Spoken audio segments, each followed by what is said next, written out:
session, Dr. L.P. Singh, Senior Principal Scientist from Central Building Research Institute, Co-Chairman of this session, Shri Rahul Goel, Vice President and Technical Head, North Zone, UltraTech Cement Limited, and NCB representative, Shri Suresh Banguri, to kindly occupy the distinguished chair.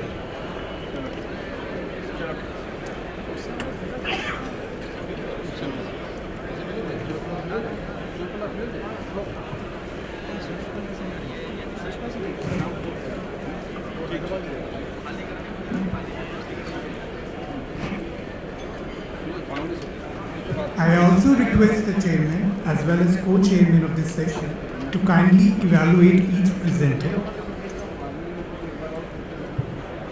Now I request the NCB representative to carry forward this session. Good evening all. Welcome to this technical session 5B, latest innovations and trends. Let me introduce chairman and co-chairman of the sessions.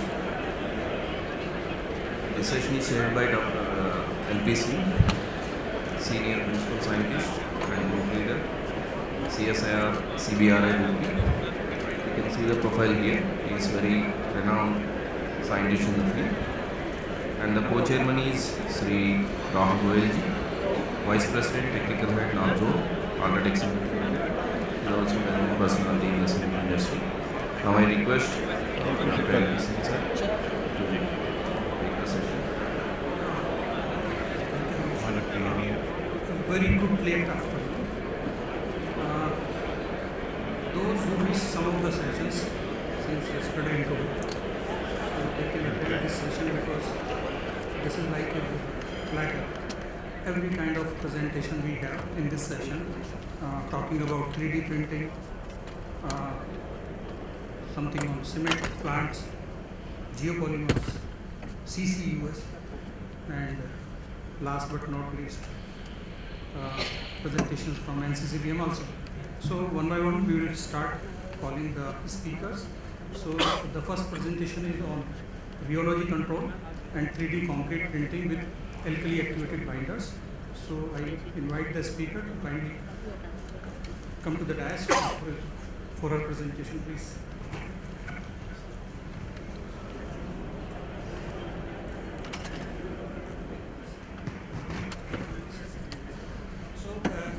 Please restrict to 10 minutes for your presentation, followed by some discussion.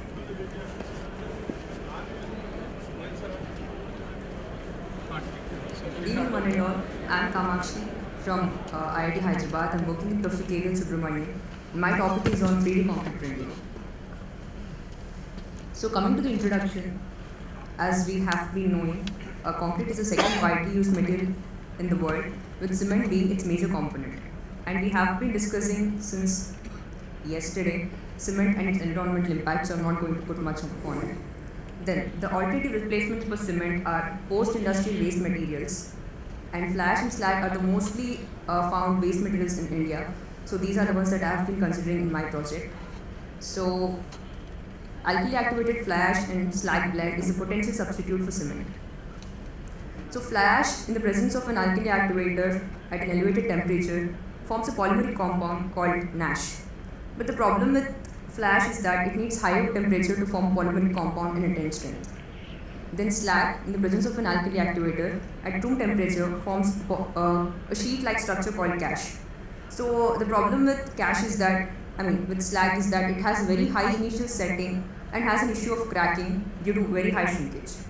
So a blend of flash and slag would be an optimal mix in terms of strength and performance. So the flash and slag, which we've considered as the optimal blend for strength, is not printable. So what are the printing requirements? The printing requirements are extrudability or pumpability. We take the classic example of toothpaste, because when it's in the tube, it's in the liquid state or in a flowable state. So once you pressurize the tube, the material comes out in the form of like a fluid. But once it comes out, it retains its shape, like shown here, shape retention, and it also exhibits a property called buildability. And these are the three major requirements for 3D printable material. So the classical example that we always take is a toothpaste. So for these requirements, coming to the required rheological requirements.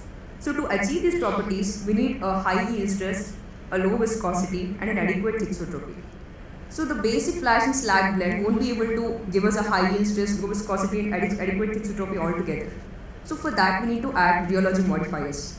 So the rheology modifiers that I use in this particular study are bentonite clay and carboxymethyl cellulose, also called CMC.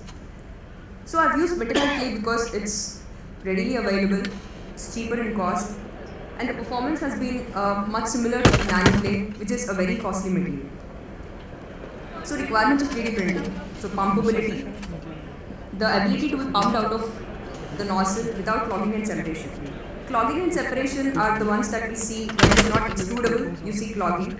And the separation when it is not a homogeneous mix, when it is not enough homogeneous flow, there will be a sort of phase separation that is present under the application of pressure. That is what we don't want. So that is what we are seeing in the case of pumpability. Then we have printability.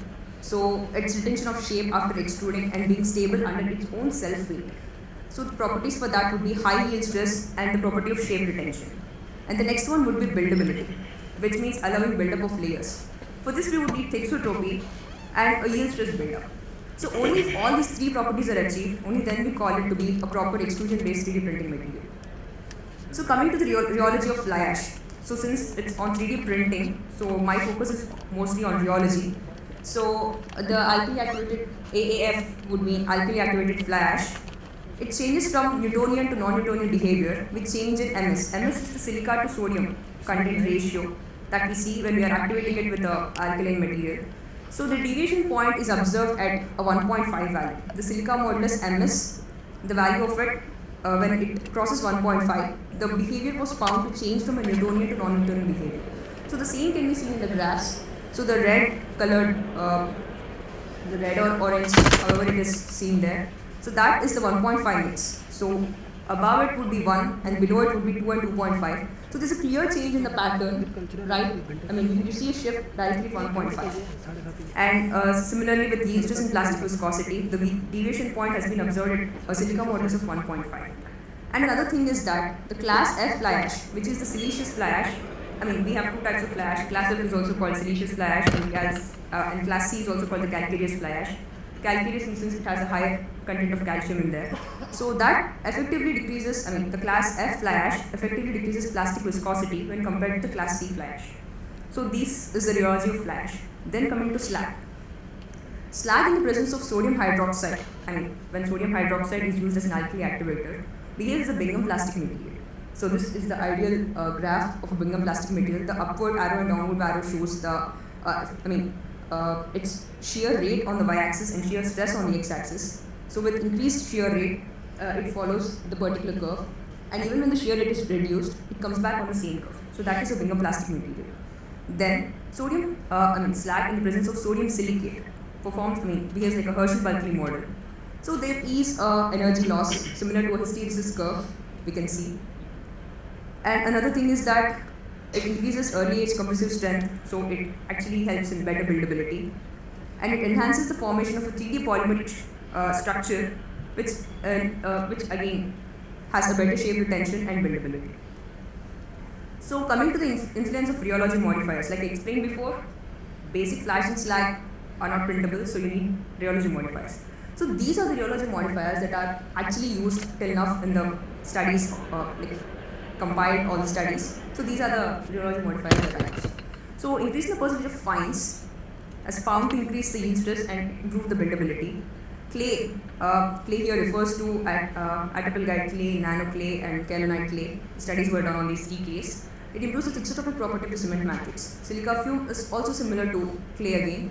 It increases the yield stress and yield stress buildup and thixotropy, which influences the printability and the shape retention of the motor. So lime again influences the yield stress, which again influences the buildability of motor. So CMC is an emulsifier or a thickener and improves the shape retention. Then we have superplasticizers or plasticizers that decrease the yield stress, and we have viscosity modifying agents that reduce viscosity and increase the yield stress. So in the study that I have done, I have used only bentonite clay and carboxymethyl cellulose. So the tests performed are the constant strain response. So with time, the shear rate is kept constant for a particular set of time. So we measure the stress we measure the stress while using this protocol. So that gives us the maximum shear stress that the material can take, which we call as the yield stress, and the basic rheological behavior. Basic rheological behavior here refers to you have two types of behavior. One is called the yield type behavior, and the other one is called the Manekshaw type behavior.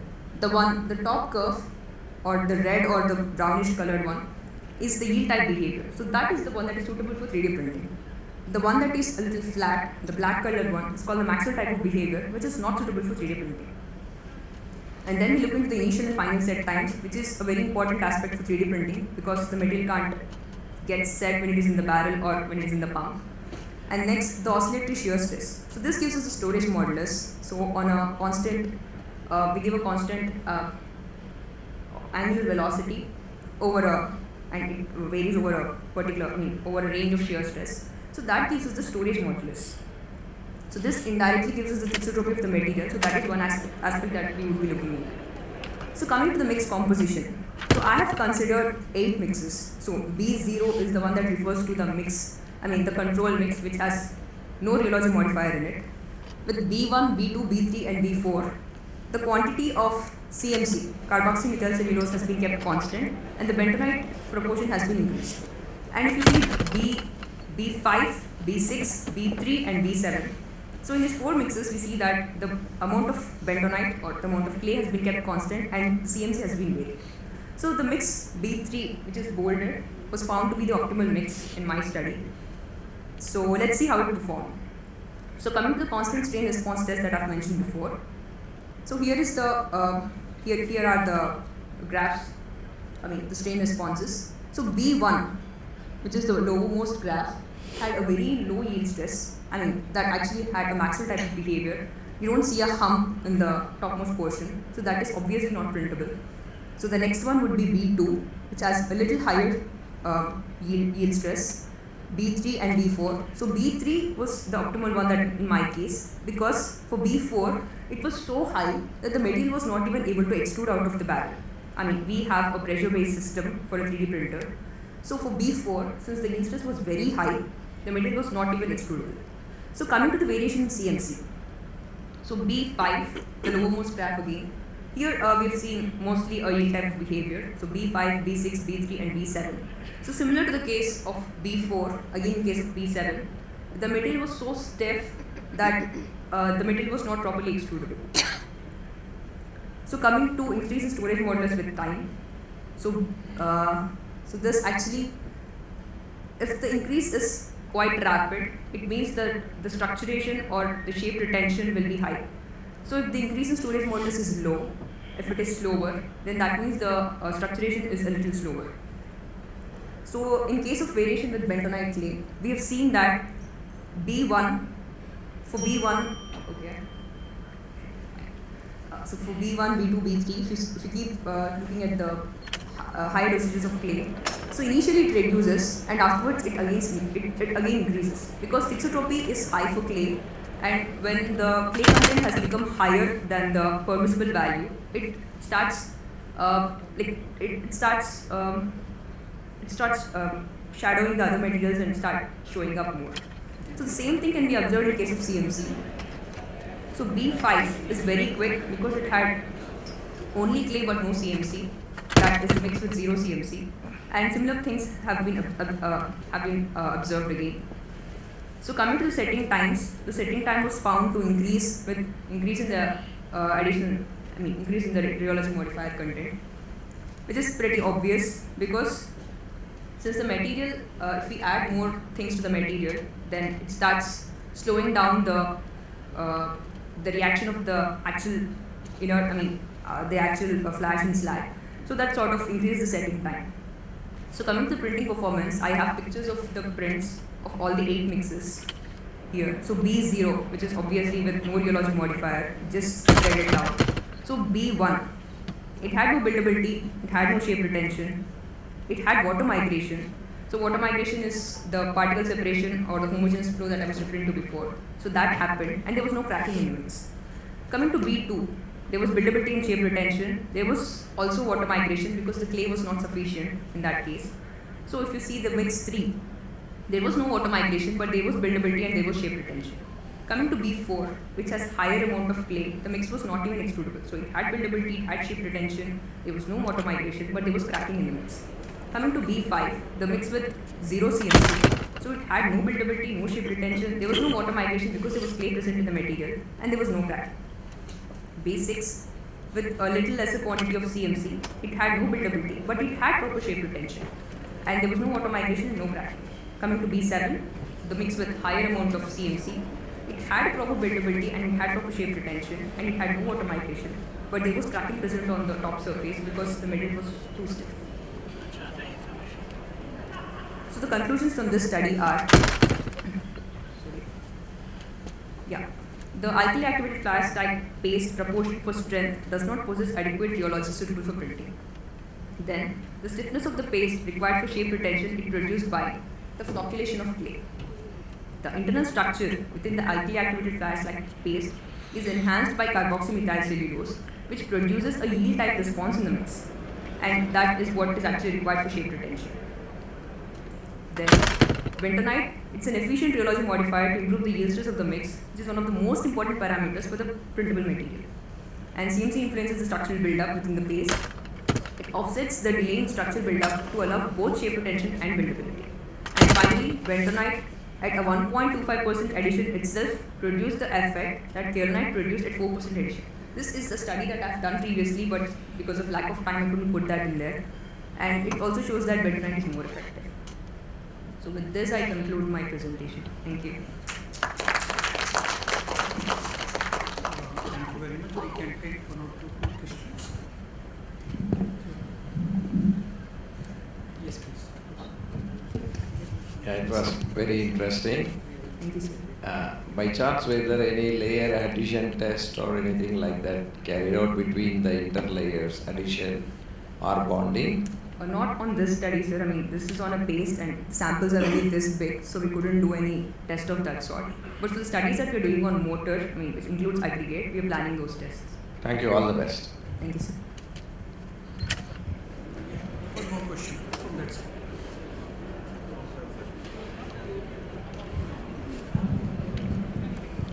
Thank you very much, ma'am. While working on this, while printing on this, did you take the retention time of the paste into consideration?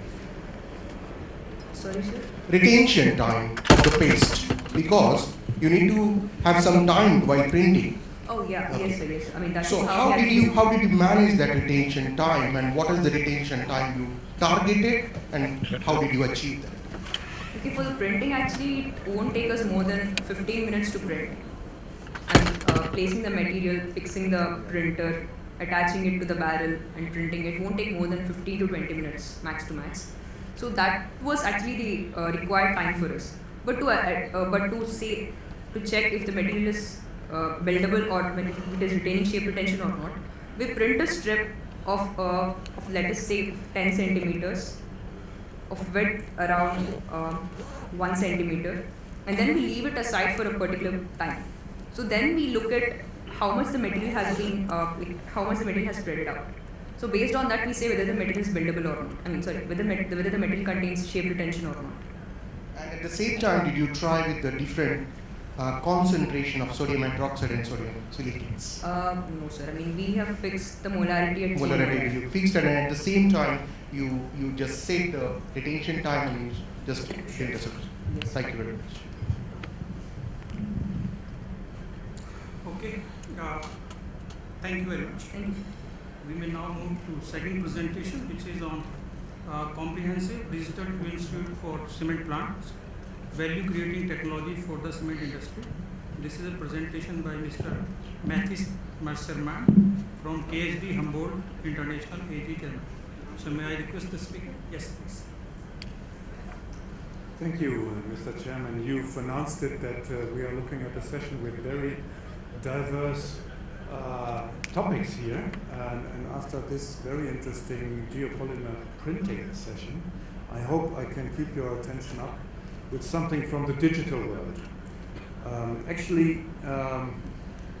I'm going to talk about a digital twin suite which we have developed at KHD which is, for the first time, as I understand it, covering the complete aspect of a complete cement production plant in all the necessary aspects which are involved in the optimization, continuous optimization, maintenance, and supporting all the workflows around it. So I'll start with some questions. What if your plants would be operated always by the most knowledgeable specialists in your team, and even if they are not on shift that time? What if your plants would continuously and permanently improve their operation by themselves? What if your plants would be maintained by only the most diligent service specialists for every machine, even if they are not part of your workforce? I hope this works now, okay? And what if your spare parts demand would be predicted, ordered, and managed prescriptive and condition-based? This was the objective outset when we started off developing the Promax suite. The Promax suite is an integrative suite that's covering the complete SIM pyramid. As you see, the different levels of the SIM pyramid, from the field level up to the ERP system, Promax is spanning all over this SIM pyramid, taking data from all different levels and analyzing them, manipulating them, and connect them to different subsystems. Like, for example, it acquires data from the SCADA level, from the PLC, and from the field level.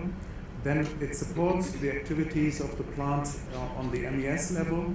It even organizes workflows on the MES level, and it aggregates and evaluates KPIs and whatever is necessary for running a cement plant. And it also connects to the ERP level, which makes it accessible for some business processes which are handled on the ERP level. And of course, today, Internet of Things, it also connects to the cloud very flexibly, differentiating what kind of data you would want to have in the cloud, which you would want to have on-premise, which you want to share with corporate office, which you don't want to share with somebody else. So it is a suite which is something like a skeleton, and you can equip modularly whatever you find necessary. Promax is basically consisting of 3 modules, which is first of all the Connect module. Nothing really rocket science to it. In age of Internet of Things, and especially in India, I don't have to explain all this to you. So the basic necessity for all of this digitized and digital twin systems is that you can communicate with your assets, and the assets can be monitored, and certain intelligence could be put on it in terms of KPIs and benchmarking. The real interesting thing then comes in the Maintain module. The Maintain module is equipped with certain intelligence and functionality regarding spare parts, regarding maintenance prediction, with tutorials as well, and also equipped with augmented reality and virtual reality functionality. I can show you a screenshot or pictures of that later on. And also very importantly, the third module, Produce, which takes care of the optimization of the production process as such. It contains all the close to the machine control intelligence, but it contains also high-level RTOs, runtime optimizers, and this of course for kiln plants and grinding plants, and we can also include equipment from third-party vendors which are not being supplied by KHD. This is a screenshot of what you would see at the entry level of your plant. In this case, we have taken a pyro process delivered by KHD, which is accessible in the HMI user interface on a graphical and also contextual surfable surface. And it drills down into each and every machine. Like for example here in the clinker cooler, these are 3D models which you can surf through and manipulate and navigate through online. You can, for example, identify each and every single spare part of this machine by the click of a mouse. You could also put it into a shopping cart or prepare it somehow to be ordered from the supplier. It goes down into detailed screens. In the end, what you will get is a remote CCR that works bidirectionally. So you could have your information sitting at the beach, looking how your plant is operating, and you could even, if you wish, run the plant from there, because the data connection could be bidirectional. We could bring on different roles so that some people could actually go bidirectionally and operate the plant from remote. Like for example, if you have a specialist for clinker coolers in headquarters and you want him to optimize the operation of a clinker cooler at a certain site, this guy could then from remote operate the cooler. What it also does, it supports interactive maintenance.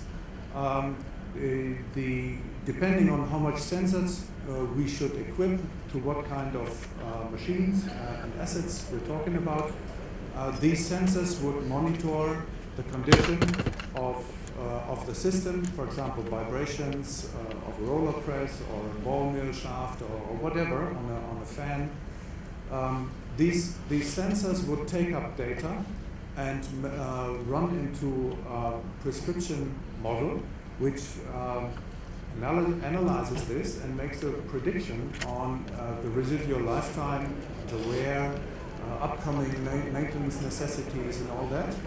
And by automated messaging per mail, text message or whatever, the respective guys would be informed about it. And Promax also automatically sets up an agenda, a maintenance agenda, like you see here on the screen. You see color coding, depending on what happens on the plant, whether it's a regular maintenance to be done or whether it's a condition-based maintenance action that has to be done. And it documents it at the same time. You see on the right-hand side of that screen, there is interaction needed. You would log in and say, okay, I've seen that and I'm going to take care about that. You can do all this from remote, except for the time when you actually really have to go to the plant and do something physically. As I said, it's also equipped with augmented reality. You see here, for example, a picture of the hydraulic drive unit of a clinker cooler, which I've positioned into our cafeteria in our head office in Cologne, in Germany. You can walk through it, you can walk around it. You see by color coding and additional information the status of the plant online as it is running. For example, you see 2 green pumps here which are in operation. The third one is a hot standby that's not in operation, and you see also some temperature indication there that is giving the temperature of hydraulic oil. So any kind of information you want, you can put in there.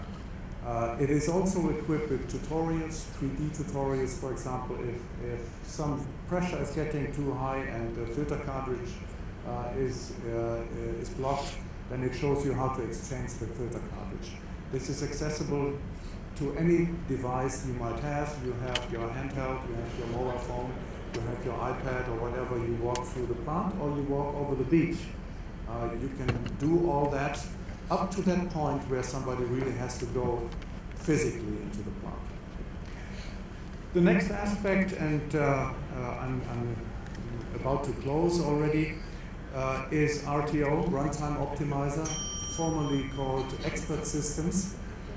With the advent of machine learning technologies, which are very powerful already today for a certain extent, of course these expert systems and runtime optimizers have entered a new stage of performance. Machine learning is good, machine learning is excellent in pattern recognition, but machine learning will never detect a black swan. So we are very strongly of the opinion that machine learning alone will not do for a process optimizer, runtime optimizer.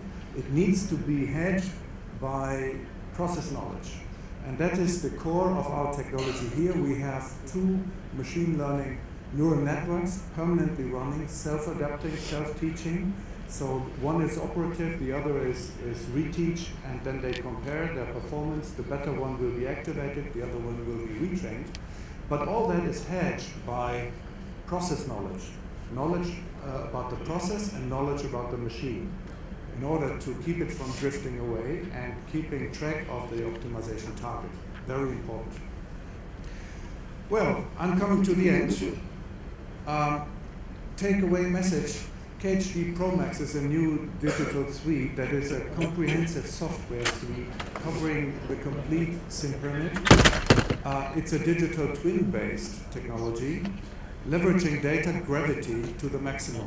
You start collecting data, you use more data, and you get more value out of it. It can be run on-premise, in cloud, or hybrid, to any differentiation you might prefer. It incorporates human intelligence and experience as well as artificial intelligence and machine learning, and it keeps your plant at the optimal performance level all the time for operation and maintenance. Thank you very much for your attention. Thank you, Mr. Speaker. So we can take one or two questions.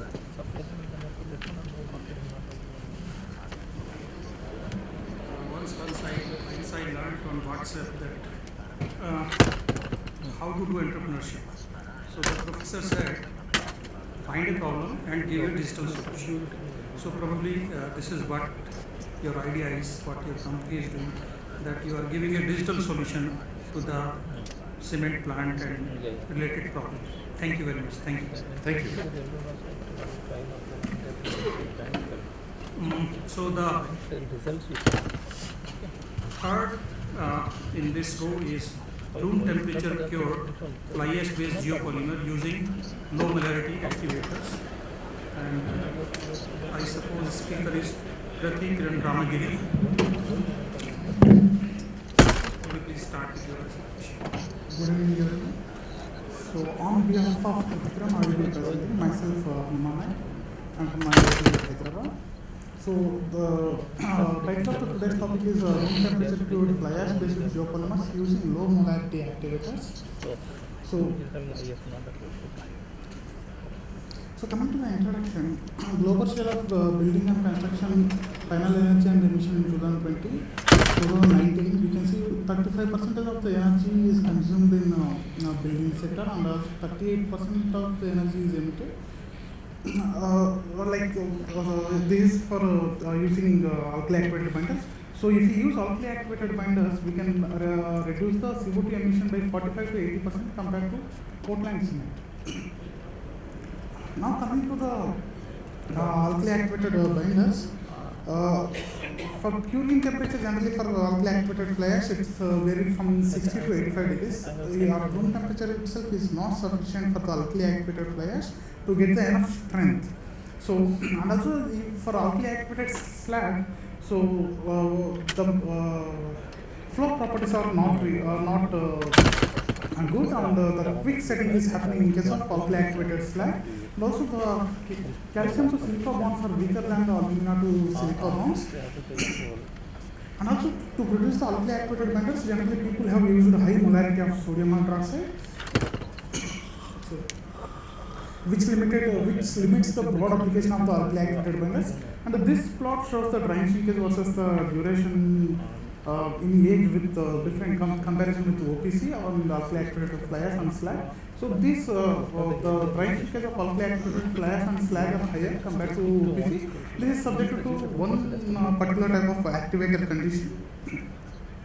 The main objective of this work is to evaluate the performance of fly ash-based alkali activated binders prepared with a low molarity activator and cured at ambient temperatures, and also to examine the strength development of fly ash-based geopolymers activated with 3 molar sodium hydroxide solution, and also to quantify and to identify and quantify the reaction products.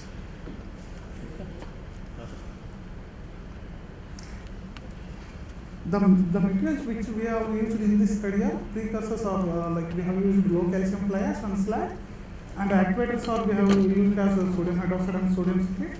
So these are we have selected 2 different mixes. One is 100% fly ash, and the second one is 95% fly ash. And the silica here we are talking in terms of silica to water ratio in the activating solution, which we have maintained in the both cases as 0.34. And also the reactive ratios in the both cases we have maintained in as silica to alumina ratio as 2.4. Alumina to sodium ratio we have maintained it as 2.5 of the alkali activated paste. This is not of the solution, this is of the paste. And the different methods what we have used is for phase quantification we have used the XRD quantification.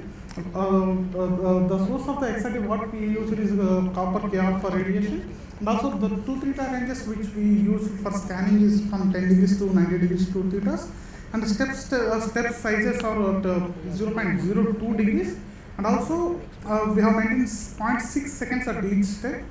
And also to quantify the amorphous product we have used the direct decomposition technique, in which the entire amorphous content of the hydrated fly ash or alkali activated fly ash is deconvoluted into 2 portions. One is unreacted fly ash and the second one is the reaction product, which is NASH. And to measure the compressive strength we have used the 70 mm cubes as per IS 4031. And also the curing conditions are we have cured at room temperature, and also the specimens are sealed to prevent the moisture loss. And also the rate of loading what we have followed is 14 MPa per minute as per IS 516. So these are the typical XRD spectra of both the systems. For 100% fly ash, so up to 3 days we didn't get any strength, so we are not showing any XRD spectra up to 3 days. So if you see the 100%, like let's take a 28 days case, if you see 100% fly ash case and 95% fly ash case, there is no significant difference in the XRD signature of the, there is no significant difference in the XRD signature of the both cases, in case of 100% fly ash and also 95% fly ash case and 5% slag. So if I take only one portion, what I was talking in direct decomposition method, so this is the entire amorphous portion, whatever this is showing. So we have deconvoluted this amorphous portion into the NASH and also the unreacted fly ash, and we didn't observe any cache in this system. So this is about the XRD.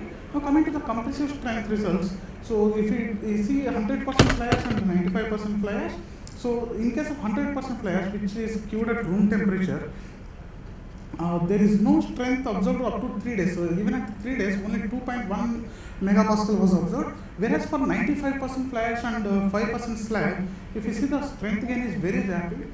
By 28 days, for 5% slag and 95% fly ash case, we have almost obtained 55 megapascals. Whereas for 100% fly ash, we hardly got 30 MPa. So these compressive strength results can be correlated with the reaction product content. So these 2 plots shows the unreacted fly ash portions. This blue line shows the 95% fly ash case, and this orange line shows the 100% fly ash case. So if you see the unreacted fly ash, so it's rapidly decreasing with increase in age. So and also similarly, these 2 plots shows the NASH content which are formed in the fly ash. And also similar results are observed, like the NASH content is increased tremendously up to 28 days, whereas for 100% fly ash after 7 days, so there is no much increase in the compressive, there is no much increase in the NASH content.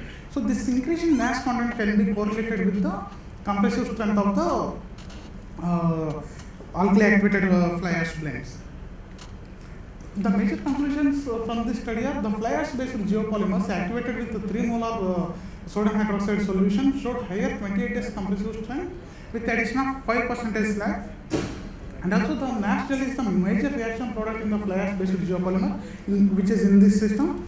And also the compressive strength variation is correlated with the Nash content, and also the inclusion of 5% slag, Nash content is showed a substantial rise with age, as I have shown in previous slide. So addition of 5% slag has shown clear variation at 28 days age. And also we didn't observe any formation of cache. With this, I would like to thank the audience for the listening. Thank you. The room is open for some discussions and we can take some questions.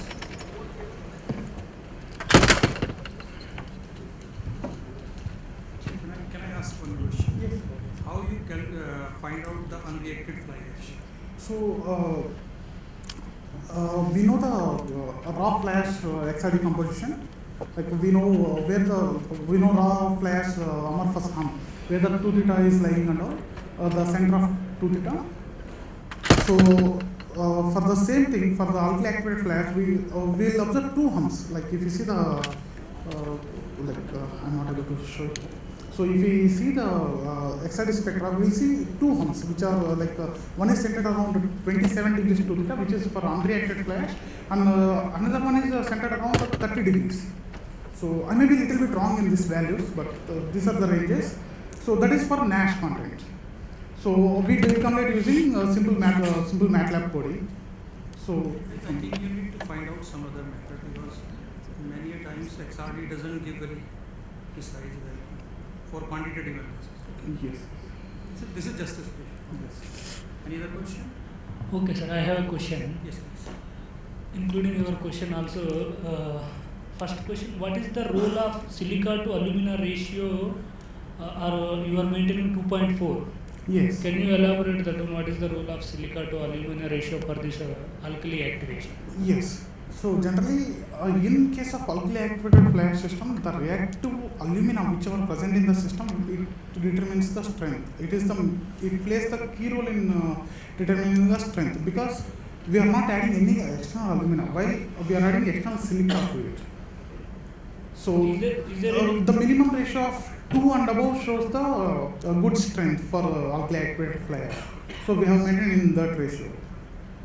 So previous studies have shown that silica to alumina ratio of greater than 2, greater than or equal to 2 is good enough for getting a good amount of strength.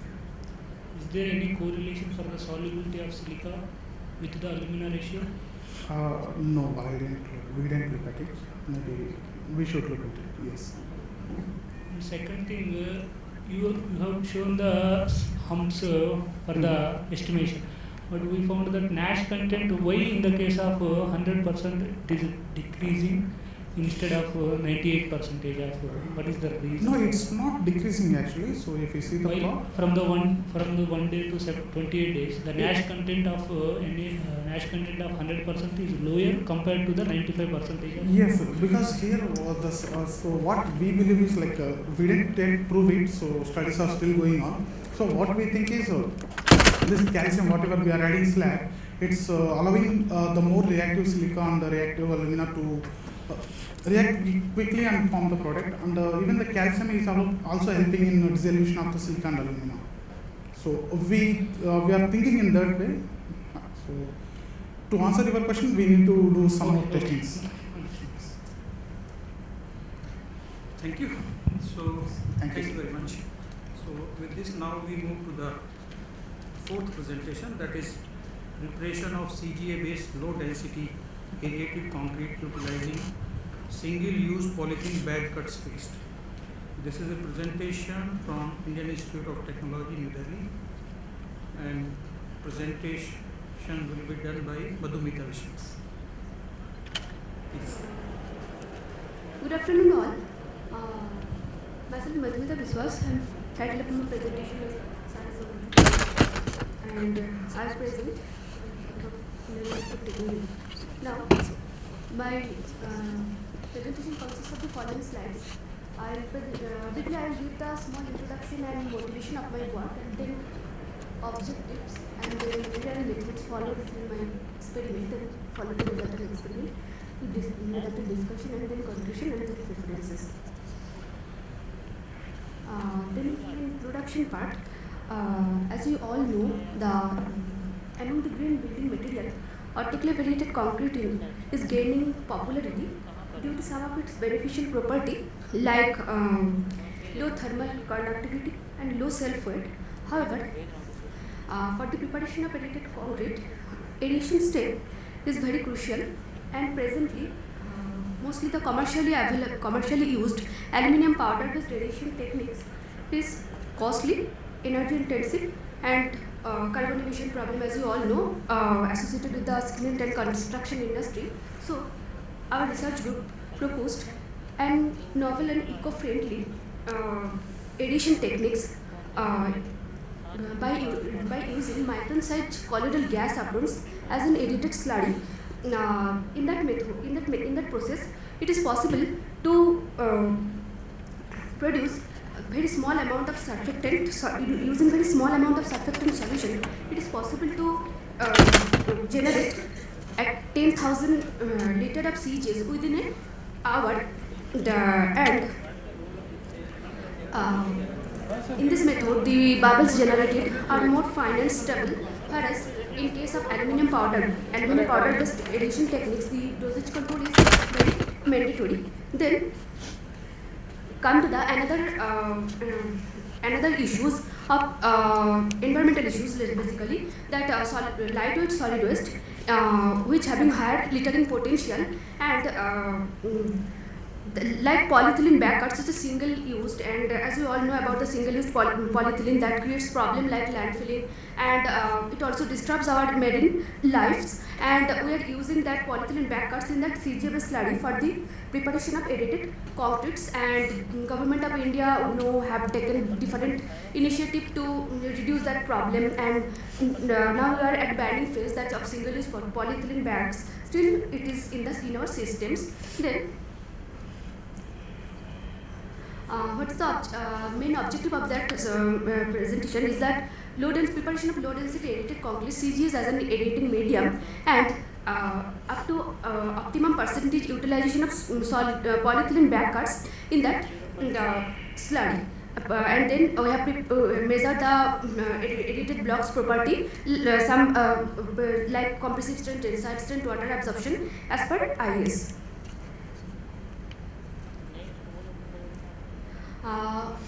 The basic materials used here, the sodium lauride for preparation of each fresh batch of colloidal gas aprons. Sodium lauride sulfate was used, and other basic raw materials is OPC 53 grade cement fly ash, water and polyethylene bag cuts. After collecting it from drum sites, it is only washed and dried, and it is the polyethylene bag cuts.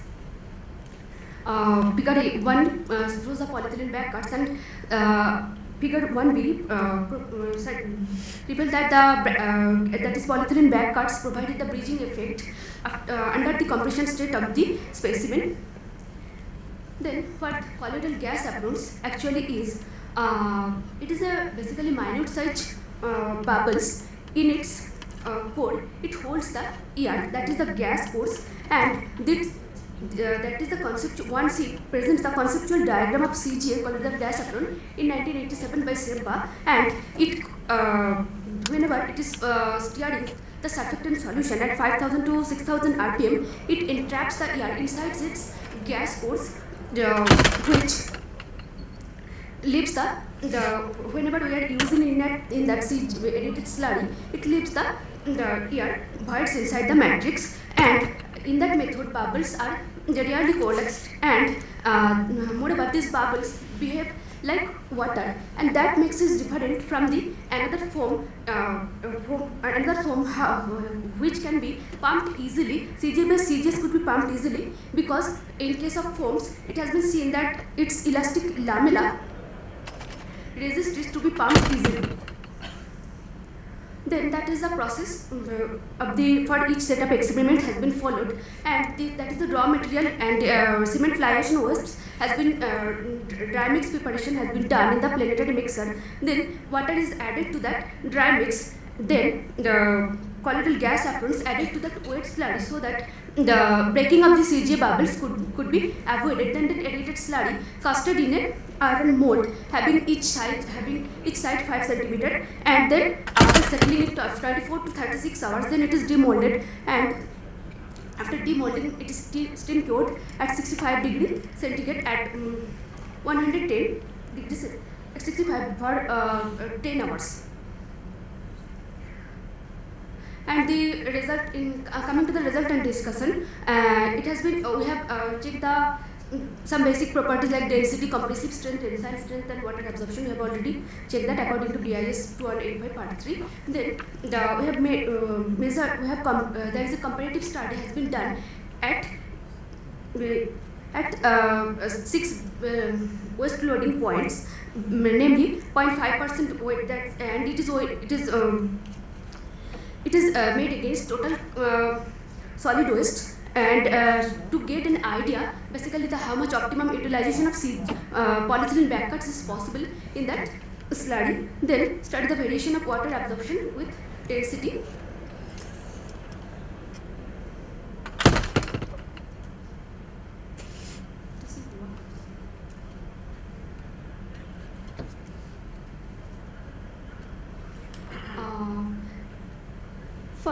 There is a distribution of colloidal gas substance in the aerated slurry. So there is a distribution. There is a difference in the properties of the aerated blocks. So for each set of experiments, the blocks are characterized according to the sequence of pouring of the slurry. Here, first pouring slurry named as first cut and second and third respectively, and from that figure it has been it basically reveals the variation of density according to the with amount of variation of waste percentage. Here blue one represents the first cuts of the each waste loading point, and yellow one has been represent the second cut, and grey one third cuts. It has been seen from that figure that there is a decreasing trend in density has been observed for first cut, but second and third cut same trend is not observed because there is some difference in distribution of CHS and also polyethylene bag cuts, and that is the compressive strength variation against average, that is basically average compressive strength variation is the amount of waste addition, and it has been seen that with small amount addition of waste there is an increase in the compressive strength than that of the control mix, but at higher amount addition of plastic waste the compressive strength decreases. It may happen because as it is polyethylene backcuts has no compressive strength, but it shows some tensile strength that may helps not to fail under compression for full opening up of the specimen, but at higher waste addition point due to the polyethylene backcuts creates some bagging effect inside this matrix, so compressive strength decreases. Then come to the tensile strength property. With increasing addition of waste, tensile strength increases. Here also blue one presents the first cut, yellow one second cut, and grey one third cuts, and it has been seen that after some point, that's after 1% addition of waste, then tensile strength also decreases, and it may happen because of the lower bonding at polyethylene backcuts at lower density. Polyethylene backcuts is the cement matrix at lower densities. Then water absorption properties. It has been seen that that figure 6 variation of water absorption has been with the density, and it has been seen that at lower density water absorption with increasing addition of waste, density decreased, so water absorption increased. That may happen due to more amount of voids inside the system. Still, it reduces the polyethylene backcuts reduces the water absorption than that of the control mix. Then from the above results, it could be seen that there is a compressive strength at 0.5% addition. There is an optimum point from that experiment has been studied, and maximum tensile strength observed for 1% addition of waste, and lowest density achieved obviously for maximum amount of addition of waste and water absorption is reduced up to 3.45%. And from conclusion, it could be seen that polyethylene backcuts utilization is possible up to 1.5%, and prepared blocks possess good tensile strength rather than compressive strength, and water absorption is more better than the autoclave aerated concrete. It is up to 12.5% from the BIS limit, and in our cases it is less than, so makes the block more durable. I would like to acknowledge Indian Institute of Technology for providing the lab facilities, and thank you. That is my references. Thank you, Madhumita. I can take one quick question, because followed by this today's session, excellent cultural program followed by exotic dinner by DG Mahapatra Sahab is waiting for you. Exotic doesn't mean cocktail.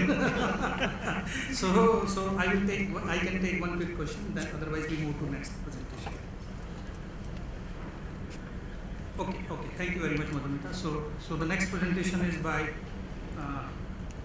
Mr. Muhammad Hanifa, and that is on development of artificial limestone aggregate using fly ash through mineral carbonation. This is a presentation from CSIR CBA.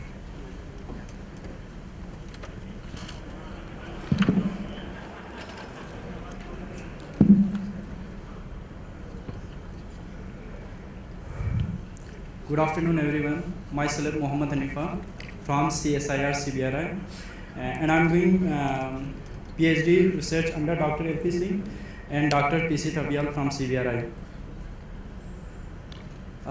More than 30 billion ton of CO2 emissions per year, which threatening life on the planet. As we see in the graph, total CO2 emissions annually from 2000 to 2021.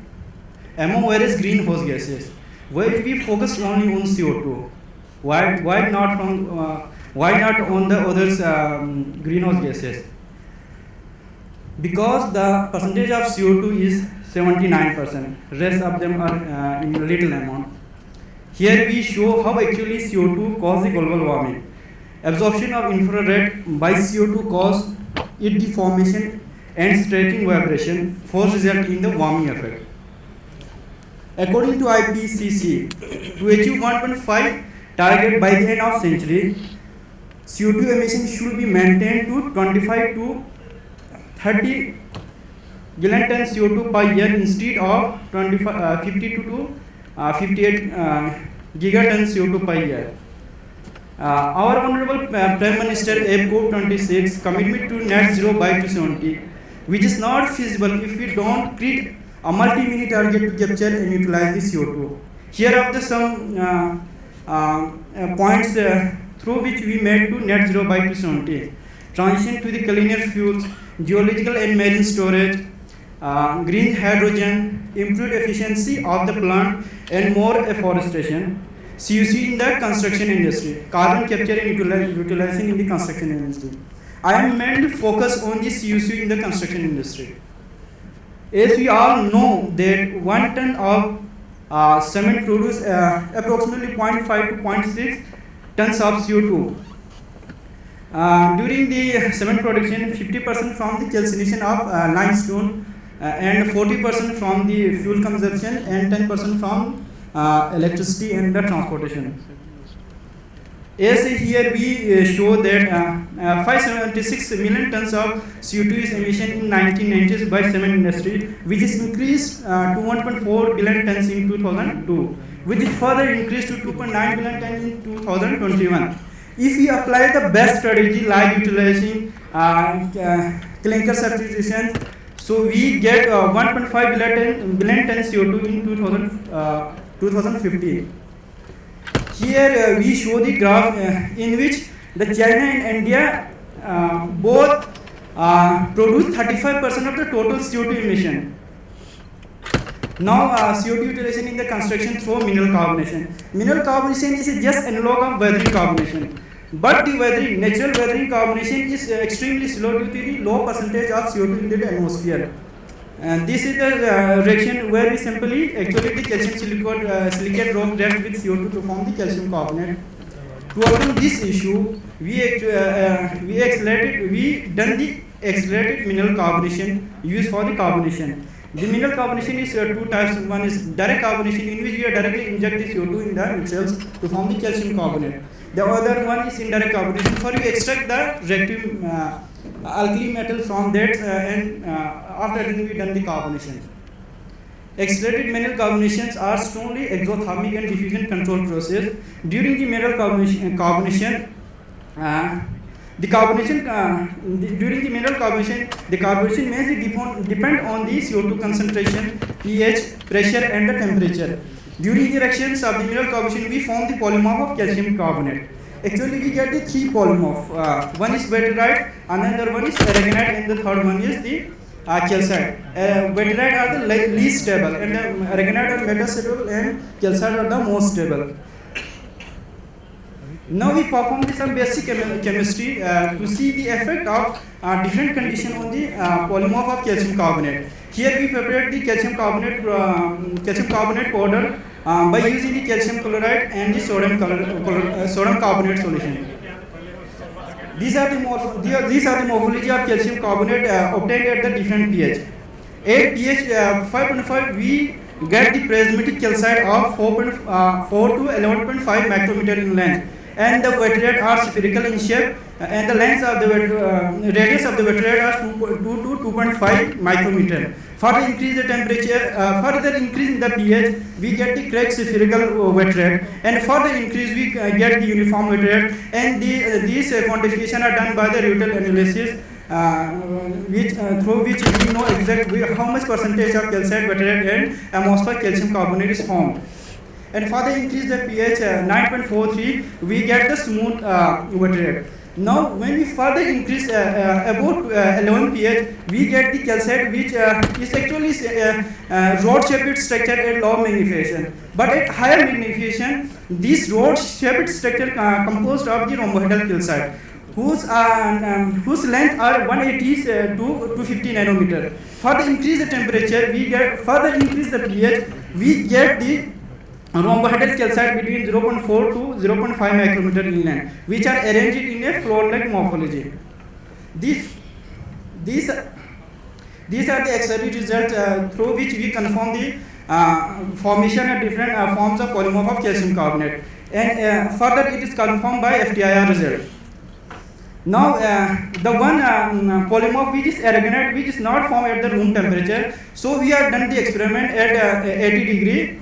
So at 80 degree we have formed the viscous shape aragonite. Further increase the temperature, we get further the calcite polymorph which are formed from the middle point of the viscous shaped aragonite.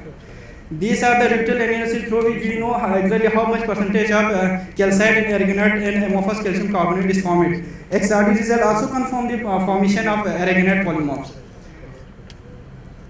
Now we actually know the different polymorph formed at the different calcium to carbonate ratio. These are the results which is shown here. When the calcium concentration is very high, actually 3:1, then we form the calcite polymorph which are arranged in a spherical pattern. When we just reverse this, when the concentration of carbonate is increased, we get the wetterite polymorph which are arranged just like a cauliflower pattern. Now we develop the artificial aggregate. Development of the artificial aggregate using fly ash and the carbide slag by mineral carbonation. Here are these are the chemical composition of the fly ash and carbide slag and the formulation of mix. This is the optimized one through which we get the best aggregate. These are the XRD pattern of fly ash and the carbide slag. These are the conditions. Artificial aggregate was prepared by mixing coil fly ash and carbide slag 3:1 weight ratio with water to solid ratio is 0.25 using a disc pelletizer, and the RPM is 8 to 12 RPM. This is the mechanism. Actually, the carbon dioxide is reacted with water to form the carbonate, and the carbonate and carbon dioxide is reacted with water to form the carbonic acid. The carbonic acid is rearranged to form a carbonate, and the carbonate is reacted with the calcium to form the calcium carbonate. Here we show how we prepare the carbonated aggregate. First we dry mix the fly ash and carbide slag. Then using this splitter we form the aggregate. The aggregate are carbonated in the chamber, and we get the carbonated aggregate. Here the result, first we done the phenolphthalein test, in which the carbonated aggregate show colorless and the non-carbonated aggregate show the pink color. And XRD result also confirm here the Portlandite peak is non-carbonated aggregate, and when we carbonated the aggregate, the Portlandite peak is completely diminished, and we get the calcite polymorph. And further understand, we get the compact structure in the carbonated aggregate than the non-carbonated aggregate. Carbonation actually reduce the porosity, make them system denser as compared to the non-carbonated aggregate due to the formation of calcium carbonate within the pores. And again, we further done the CO2 uptake percentage by TGA. Approximately 11.1% of CO2 is uptaken by the carbonated aggregate, and the compressive strength at 7 day non-carbonated aggregate has 0.7 to 0.8 MPa, which is increased to 1.2 to 1.4 MPa in the carbonated aggregate. These are the some conclusions actually at what condition we are getting calcite and vetrite and aragonite, and the strength of the carbonate aggregate is increased 50% in the non-carbonated aggregate, and CO2 uptake is 11.1%. Thank you.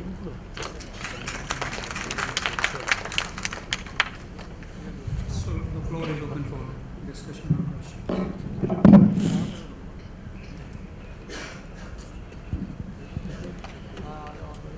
Because I cannot ask is my student, it will be a self-learning if I ask it. Thank you for the presentation. Could you tell me what was the temperature, humidity and pressure you maintained for carbonation? Carbonation. Actually, we are done not in the carbonation chamber, we are done in the carbonation, just the chamber. Here we maintain the RH is around 60%, and CO2 is 100%. We are using the pure CO2. And temperature was? Temperature is maintained in the room temperature. Yeah. Thanks. Give it one more.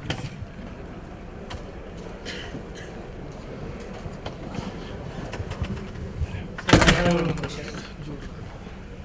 Could you explain why this calcium to carbonation ratio 1:3 influences for the laterite and 3:1 for the formation of calcite polymer?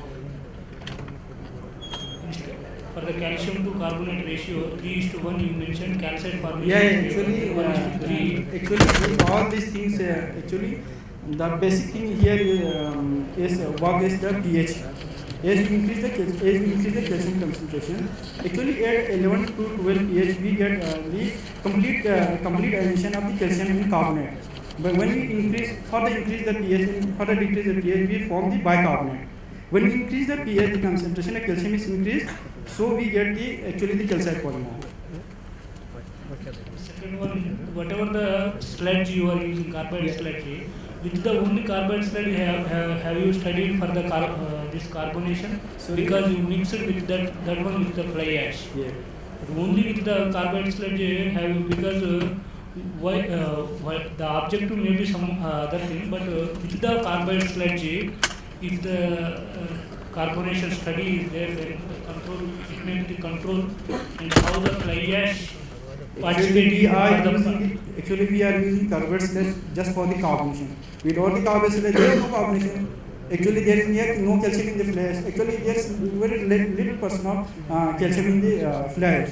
So we take the carbide sludge to some extent for the carbonation. For the 100% carbonation sludge, what is the carbonation? Is totally carbonated? 11.1%. 11.1%. Yeah. But what is the role of fly ash? Yeah, as you know, the flash is the positive, show the positive. Actually, the main strength gained by due to the flash. We form the case. Yeah. I can clarify. Basically, fly ash is basically for making the aggregates, and he used carbide sludge because he got in lab carbide sludge. But you can use any calcium source. You can use lime sludge. You can use any lime. Whatever source, calcium source here, that can be used. Any other question? Yeah, I have one. Excuse me. Yeah.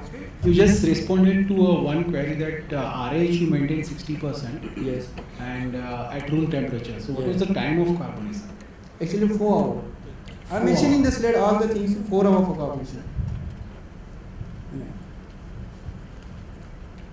The size of the physical size of the aggregates, what you have prepared, is it optimized or is it same for all? Usually 5 to 10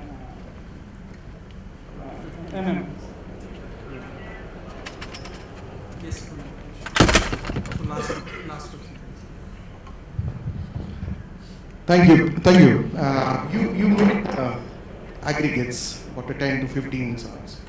But did you try to understand what is the mechanical properties and chemical composition of it compared to the natural mineral aggregates? And finally, at the end of the day, your intention should be how it is behaving into the concrete compared to the natural resources. That is the intention of everybody, because at the end of the day you made it, but how is the comparison versus what is the available resources, how it is behavior in the concrete.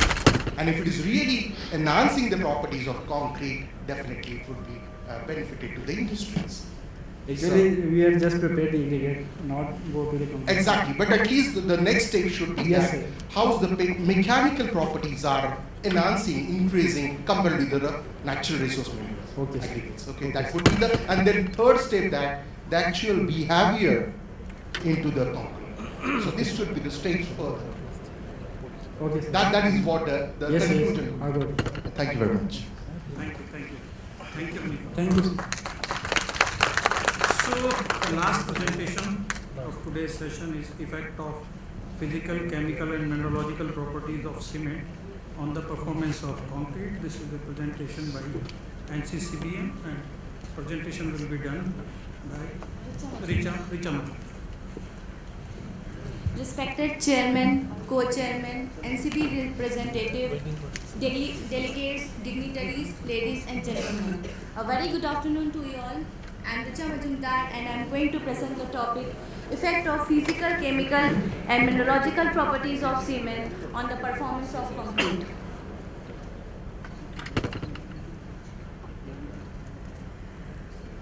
As we all know, cement forms an important part of concrete and hydrated cement paste is also called glue of the concrete. Earlier, while evaluating performance of cement or while evaluating properties of concrete, only physical and chemical parameters were considered. But nowadays, when there are projects like Mumbai-Ahmedabad high-speed rail corridor project or our bullet train project, where there is collaboration between Government of India and Government of Japan, there was a question, what is the C3A content in the cement? They have not only asked about what is the C3A content, but also about in which type of polymorph C3 is present. So whether it is present in orthorhombic or cubic. So it becomes very necessary to understand the physical, chemical and mineralogical parameters of cement which influences the properties of concrete. So coming to first physical parameter of cement, that is particle size distribution. The overall PSD of cement is also called fineness and it impacts the strength, setting time, permeability, hydration temperature, water demand and microstructure. As we all know, finer is the cement, the more will be surface area and it will lead to higher reactivity, higher heat development, higher water demand and result higher early strength. So in this table we can see different types of set and how they are related with workability of concrete or mortar at different time interval. So these different types of set occurs due to different types of hydration products formed when water is added to the cement. So in these diagrams we can see the different types of sulfate which are present and which type of setting they can cause. So in the first picture, when sulfate is present in the form of gypsum, ettringite needle forms outside the eliminate phase and this will cause a slower dissolution of C3 and normal setting will occurs. Now if sulfate is present in the form of natural anhydrate, then its dissolution rate will be the lowest. So it will not at par with C3A dissolution rate and in that case monosulfate precipitate in place of ettringite crystal. Now this monosulfate are in the form of platy crystal, and these causes instantaneous stiffening, also called flash setting. Now in the third case, when temperature during milling increases, gypsum converted into hemihydrate, which result in the formation of gypsum needle when water is added. Now this causes false setting in cement. So here we can see the different types of sulfate which are present in cement. They can cause different types of setting. Now next, coming to setting issues due to presence of high alkalis in the cement. Now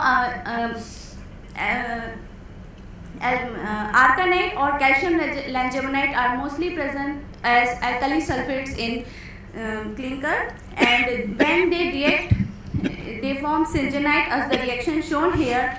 Now what syngenite form? Syngenite form lumps, or they causes false setting.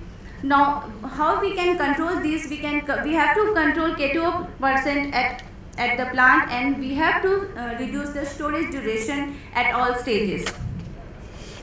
Now setting issues due to orthorhombic C3A. So if the alkali content of the raw meal is too high, or alkali by SO3 ratio is more than 1, then that alkali will be taken up by C3A and lead to the formation of orthorhombic C3A. Now this orthorhombic C3A is very reactive in comparison to cubic C3A. So this orthorhombic C3 is present in cement. It will cause shortened setting time. It will also causes workability problem, difficulty in controlling rheology, plastic shrinkage. It also reduces 28 ray strain. So how we can control this? We have to control alkali by SO3 ratio in cement. So these are the potential reasons for setting, as I have already explained. And unwanted retardation also occur in case if we are using AFR or animal meal, and it causes too early age strength. And solution is we have to chemically analyze the cement. So cement shows very good setting behavior and good mechanical performance if sulfate content is optimized.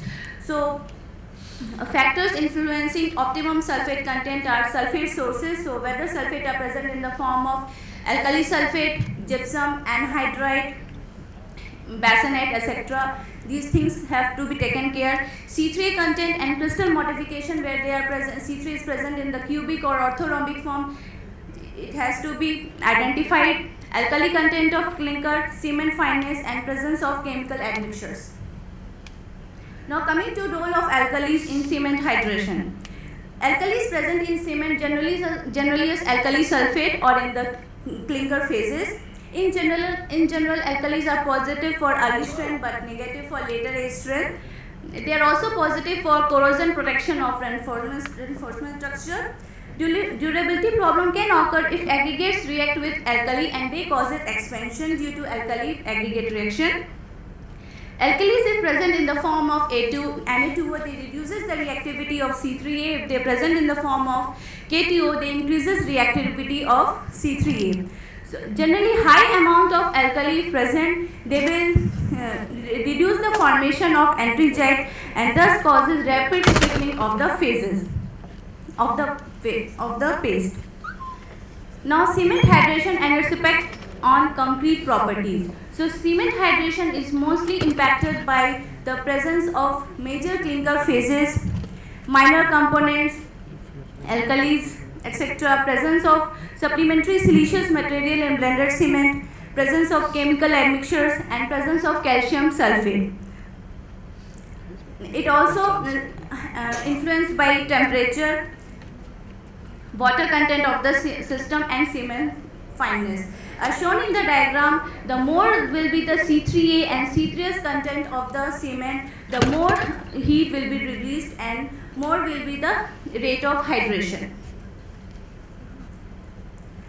Now coming to composition of cement phases and its impact on strength development in concrete. So factors which affect strength development in concrete are alite and belite content, tricalcium aluminate reactivity, and calcium sulfate content. We all know about alite and belite content, but the most important thing is the strength is also impacted by the shape and sizes of the different clinker phases which are present in the clinker or cement. So it is generally found that the initial as well as final strength increases with decreasing size of allied crystal, because as the size decreases, it will more surface area will be there, and rate of hydration will increases, which impart more strength. So the best reported strength for allied crystal in the size range of 15 to 30 microns. Strength is also impacted by the morphology or the shape of the clinker faces. Allied crystal with hexagonal form or well-defined margins, they have shown higher strength property when compared to indistinct margins or ill-formed grains. Similarly, well-developed rounded to sub-rounded belite grains have shown good properties when they are compared to rugged-shaped belite grains or ill-formed allied grains. So it is now the summary. So now the question arises how we can identify these different hydration products like alkali sulfate, CSH, ettringite, and how we can quantify the different clinker phases. So we can identify and quantify them with the help of different mineralogical tools like XRD, polarizing microscope, and scanning electron microscope. So these mineralogical tools are very much essential nowadays to evaluate the properties of cement which influence the concrete performance. So concrete performance versus cement parameters. First is workability. So as we have already discussed, calcium sulfate additions are needed to control C3A hydration, and it enables sufficient workability of fresh concrete. And sulfate optimization is crucial for good concrete performance. Also, strength and durability affected by the type and amount of hydration product, and it also affected by the water content. Similarly, as we have discussed, the PST, setting time, heat of hydration, and strength development in cement have a strong impact on concrete performance. So that was all about today's presentation. Thank you. Thank you. Rather than into the in-depth of cement or concrete science, so if there are any questions, please.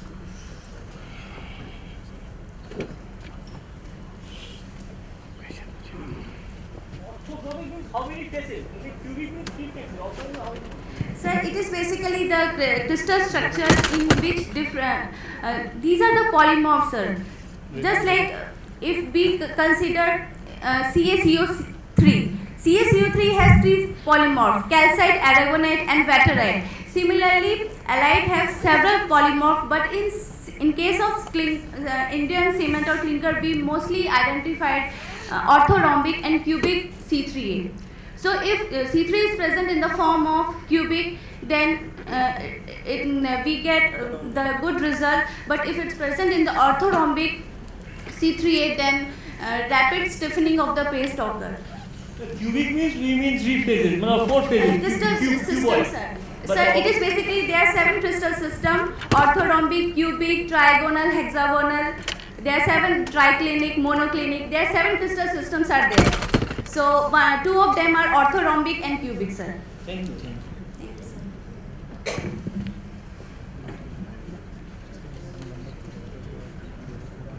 Okay. Thank you. So with this, thank you. So with this, we end with this session. May I now request my colleague, Mr. Rahul from UltraTech, to kindly sum up the proceedings, please. I will summarize the 6 presentations in this session. The first was on rheology modifier, that was Bentonite provides specific improvement in yield stress and ferroelogy and enable safe retention, especially in 3D printing application. And the second presentation was regarding USD ProX, that is the digital twin system which provides real value for cement manufacturers by integrating digital functionalities for remote monitoring and optimization of production and maintenance of cement plants. Third presentation was related to performance of fly ash-based geopolymer with the addition of 5% slag without use of high alkali activators, exhibits high 28-day strength under ambient temperature. Fourth presentation was related to use of single-use polythene bags. Up to 1.5% can be utilized using CGA-based technology, and it helps in reducing density and provide better tensile strength of concrete. It has also scope for improvement in compressive strength, especially of AAC blocks. Then there was a discussion about portlandite and fly ash mixture pellets that after carbonation can be used as artificial carbonated aggregates. And last presentation was related to various physical, chemical and mineralogical properties of cement, which includes particle size distribution, setting, heat of hydration and strength development of cement have a strong impact on concrete performance, especially workability, setting time, strength and durability. Thank you. Thank you, Mr. Rahul. So, with this, we conclude this session. Please don't forget that very nice culture program followed by exotic dinner minus cocktail, as mentioned by Dr. Mahapatra. He's waiting for you. Thank you very much for your time. Thank you, sir, for summarizing the session. Now I request NCB representative Shri Suresh Wanguri to felicitate chairman of this session, Dr. L.P. Singh. Yes, sir.